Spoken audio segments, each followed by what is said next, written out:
পরিত্রাতা পাঠানোর আগে একজন দূতকে পাঠাবেন যে তাঁর আসার পথ তৈরি করবে। আর তাই যখন যিশুর আগে এলেন এবং জর্দান নদীর তীরে প্রচার করতে লাগলেন।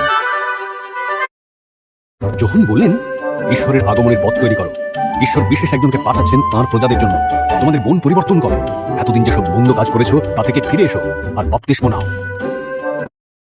তার কথা লোকেরা মানল। তারা জিজ্ঞাসা করল, তুমি কি সেই ব্যক্তি?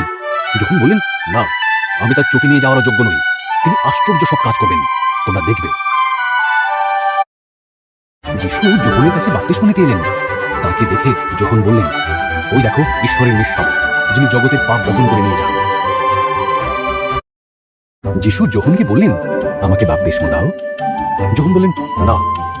যিশু বললেন, আমাকে তোমার থেকে বাপ্তিস্ম নিতে হবে, আমাকে বিশ্বাস করো, এটাই সঠিক কাজ হবে। তখন যোহন যিশুকে বাপ্তিস্ম দিলেন। ঈশ্বরের